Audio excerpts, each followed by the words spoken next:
Olá, meus irmãos, graça e paz. Quero deixar uma mensagem para o seu coração. O livro de 2 Reis, do capítulo 4, vai dizer assim a palavra de Deus. E uma mulher das mulheres dos filhos do profeta clamou a Eliseu, dizendo: meu marido, teu servo, é morto. E tu sabes que o teu servo temia ao Senhor. E veio o credor a levar-me os meus 2 filhos para serem servos. E disse Eliseu: que tenho eu de fazer? Declara-me o que tem em casa. E ela disse: tua serva não tem nada em casa, senão uma botija de azeite. Irmãos, essa mensagem, a qual vai mencionar nesse livro de 2 Reis, capítulo 4, vai falar acerca de uma mulher que havia um pouquinho de azeite em sua botija, só que a dívida que o seu marido deixou era grande. O marido dessa mulher era nada mais e nada menos por nome de Obadias. Obadias era aquele que guardava, escondia os profetas para Acabe não matar. Ele escondia de 50 a 50 profetas. Só que chegou um certo tempo, Obadias vai morrer. Só que Obadias, ele era temente ao Senhor. Ele era temente a Deus. E agora quando ele morre, vai ficar uma dívida. E essa dívida quem vai ter que quitar vai ser essa mulher. Ela já está indo ao desespero. Só que ela olha e já não tem mais nada para que possa pagar essa dívida. E agora ela vai começar a clamar o profeta Eliseu e vai dizer: meu marido, teu servo, temia ao Senhor. E agora vem um credor para levar os meus 2 filhos. E Eliseu pergunta a essa mulher: o que tenho eu de fazer? Declara-me o que tu tem em casa. E ela vai dizer: a tua serva não tem nada, vírgula. Depois ela vai lembrar e vai dizer: a não ser uma botija com um pouquinho de azeite. O azeite naquelas épocas era algo precioso, era algo raro. Só que ela só tinha só um pouquinho. Eliseu vai dizer: vai, pega teus filhos, peça teus vizinhos vasilhas ou vasos, não poucos, mas muitos. Entra para dentro do seu quarto, tu e teus filhos, derrama do seu azeite.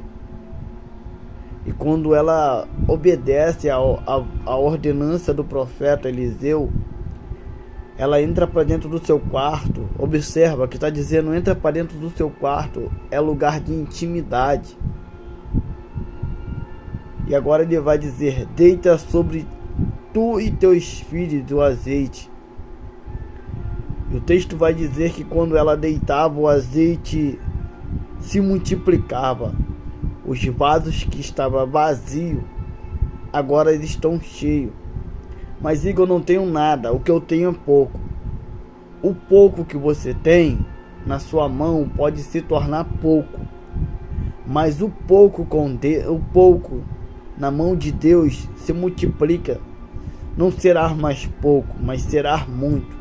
Nós temos uma referência, um respaldo bíblico, a quando Jesus estava com os seus discípulos e apareceu um menino com 5 pães e 2 peixinhos, e Jesus fez a multiplicação, todos foram o alimentados. Olha aqui, 5 pães e 2 peixinhos, era pouco, mas com Jesus passou a se tornar muito. Essa mulher está entendendo o que ela tem, ela é pouco. Só que esse pouco não é o suficiente para pagar a dívida dela.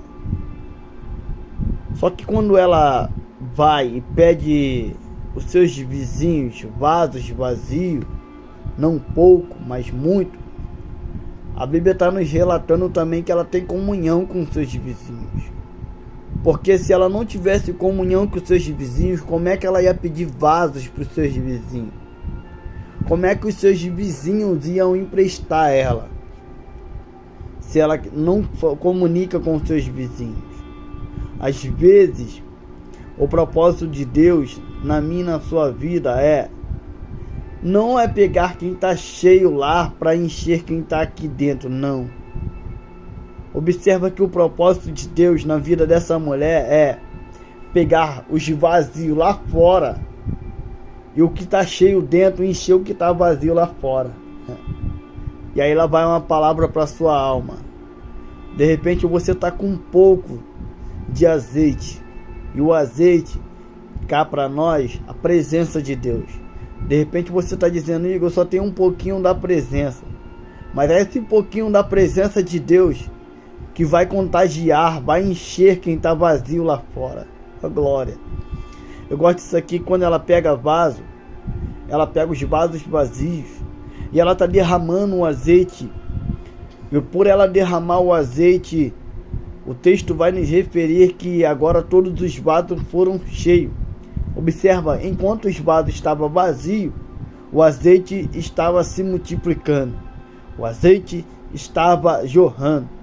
Só que quando acabar os vasos, ela pede para o teu filho pegar mais vasos, e um dos seus filhos vai responder: acabou os vasos. Então o azeite parou. Observe isso aqui, que nós cristãos, muitos têm uma dificuldade imensa. Qual é? Quer comprar as coisas e não quer pagar.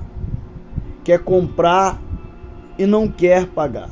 Observa que enquanto você não tem condições, Deus te entende. Mas depois que Deus te dá condições, olha o que o profeta vai dizer para essa mulher: agora vai, pega o azeite, vende e paga todas as suas dívidas. Depois tu e o teu filho viverás do resto. Enquanto você não tem condições de pagar a sua dívida, Deus entende. Mas quando você tem condições de pagar a sua dívida e você não paga, isso já é pilantragem. Isso já é coisas do inimigo agindo na sua mente. Pegue isso aqui para o seu coração. Igor, não tenho condições de pagar. Tudo bem. Jesus, no momento certo, Ele vai te dar condições. E quando Ele te dá condições, você vai lá e paga a sua dívida. Depois tu e seu filho vivem do resto. Porque o cristão tem que ter testemunho de vida. Tem que ter um testemunho de um bom caráter, de um bom cristão. Então é por isso que o profeta vai dizer: agora vai, vende o azeite, paga as suas dívidas e tu e teu filho vivem do resto. Enquanto ela não tinha, Jesus entendia. Agora que ela tem para pagar, Jesus entende também que ela tem que pagar. Porque nós não temos que passar a perna em ninguém. A dívida era alta. A dívida era dívida. Então, se era dívida, era alta, tu tem que arcar com aquilo que você comprou e você não pagou. Só que essa dívida que eu estou trazendo agora para nós não é uma dívida humana, mas é uma dívida com Deus. Lembra que você fez um voto com Deus? Senhor, se o Senhor fazer isso na minha vida, eu farei algo na sua obra, nunca mais te largarei. E esse voto tem que ser cumprido. Esse voto, você fez um voto e é uma dívida, e você tem que pagar essa dívida, porque essa dívida que você fez, você tem que pagar. Você não fez a dívida com o homem, mas você fez a dívida com Deus. Trata de pagar o que você fez com Deus, esse voto. Senhor, se o Senhor abrir as portas de emprego para mim, eu serei fiel na sua obra. Cuidado. Senhor, se o Senhor me dá um casamento Esse casamento não será meu, mas será seu, Senhor. E o Senhor sempre em primeiro lugar. Toma cuidado, porque isso é um voto. Eclesiastes, seu capítulo, se eu não me engano, capítulo 5, versículo 5, vai dizer: melhor que não faça votos do que fazer voto e não cumprires. Então, igreja, meus irmãos, você que vai ouvir esse vídeo, entenda isso aqui. Enquanto você não tem condições, Deus entende. Mas depois que você tiver condições, Deus vai requerer. Se você fez um voto com Deus, trata de cumprir. Amém? Que Deus multiplique o azeite sobre a sua vida. O azeite é a presença dele. Que possa faltar tudo, mas que não falte a presença dele. O azeite na sua vida, na sua casa, na sua família, no seu ministério, aonde você for, você pode carregar o azeite contigo, porque aquelas 10 virgens, 5 era prudente, 5 era louca. A Bíblia vai nos relatar que as 5 loucas usaram o azeite acabou. As prudentes guardaram a reserva, guardaram o seu azeite. Quando veio o esposo, o noivo, que é o Senhor, o encontrar, quem não tinha azeite, pediu quem tinha. E quem tinha falou: vai comprar aonde vende. E no momento que elas foram comprar, o esposo, o noivo, que é Jesus, se encontrou com as 5 prudentes. E as loucas voltaram, não acharam azeite e nem sequer o noivo. A Bíblia vai nos dizer que aí vem o noivo vem, continua com o azeite, porque o azeite faz a sua lamparina estar acesa. A minha e a sua lamparina é as nossas vidas, a nossa alma, e que nós viemos ter sempre o azeite sobre a nossa vida, porque esse azeite, ainda que seja pouco, ainda que seja na reserva, mas entenda, que seja pouco para nós, mas para Deus é o suficiente. Amém?